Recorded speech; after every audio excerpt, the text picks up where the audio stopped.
What's up everybody? It's Luke James, not the singer. If you're an indie artist looking for an album review and some promo, you can hit up Luke at redmattersite.com. And I also recently just did an interview with Ed Bowser over at Soul and Stereo. So you can check the link out underneath this video, read the interview, and hit me up and let me know what you think. I talk a little bit about how to run a YouTube channel, how to deal with trolls, haters, and all kinds of other stuff. So thank you to Ed over at Soul and Stereo.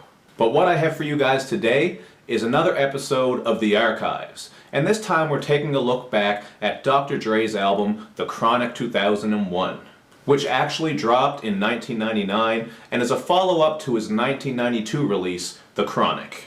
And yes, as of now in 2015, Dr. Dre still hasn't dropped The Detox, and I don't expect that to come anytime soon, and I don't think you do either. But whatever the case, after you watch this video, hit me up in the comments section and let me know what you think about The Chronic 2001. And would you consider this album to be a classic? Now, aside from the Rel and Mary J. Blige assisted track, The Message, which is produced by Lord Finesse, every track on this album is produced by Dr. Dre and Melman. But as is always the case with anything that Dr. Dre does, there are many behind-the-scenes people involved in the creation of these beats. Like Mike Elizondo, who has done a lot of work with Eminem, and Scott Storch the Piano Man, for just a couple of examples.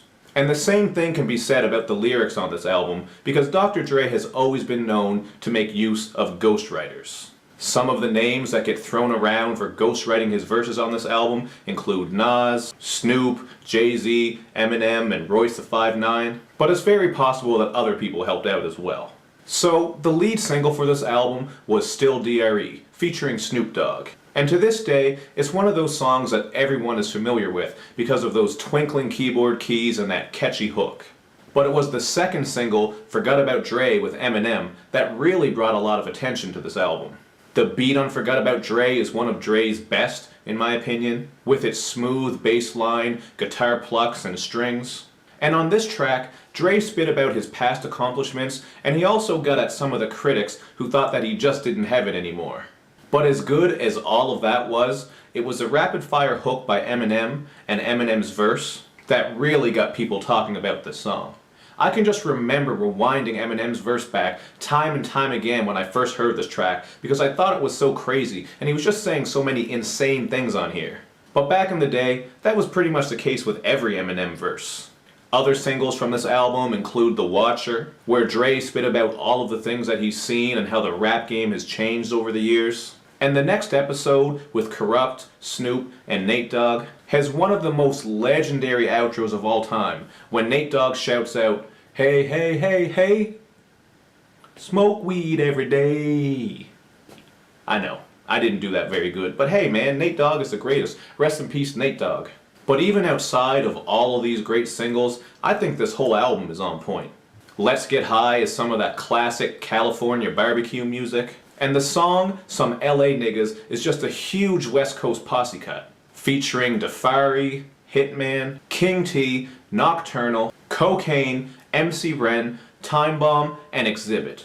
There's also the song Big Egos, which features Hitman, who was just all over this album. And Big Egos is just some grimy West Coast shit with some deep piano keys. And it also has a hilarious outro about a woman who looks like AC Green and has big feet like Ben Vereen.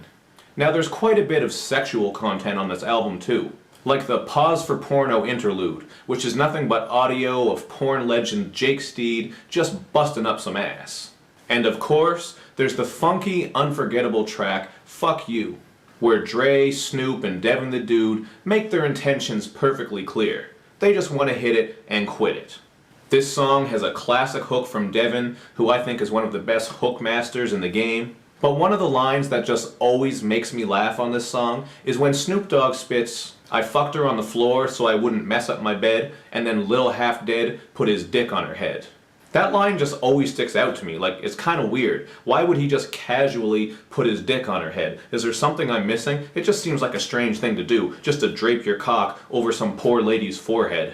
But anyway, aside from all that, my personal favorite track on this album is Explosive. This track samples Bumpy's Lament from the 1971 Shaft soundtrack, and Erykah Badu also flipped this sample on her song Bag Lady.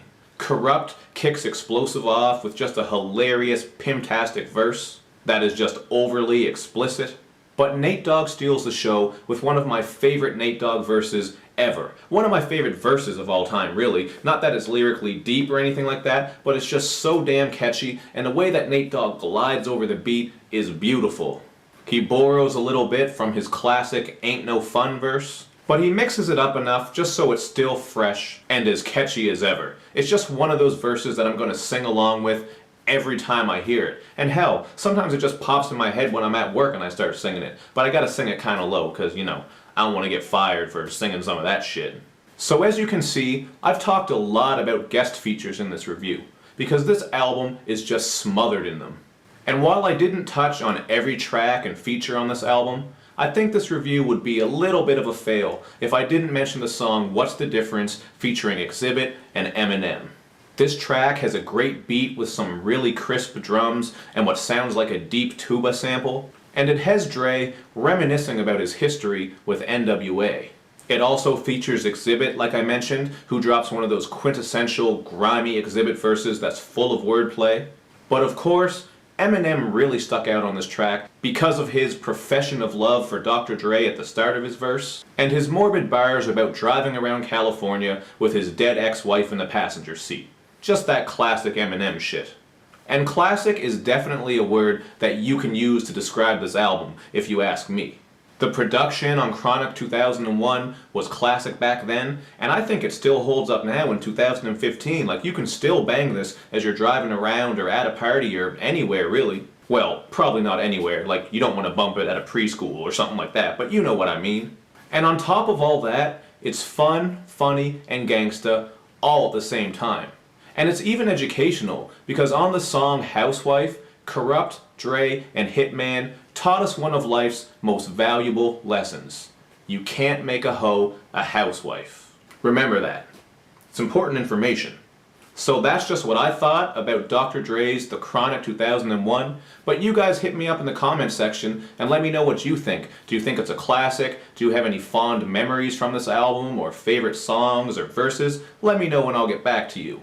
And of course, do all that other good YouTube and social media stuff, where you like my videos, you share them, you follow me on Twitter, you retweet the videos, and you especially subscribe to my channel. That's the one that helps me out the most.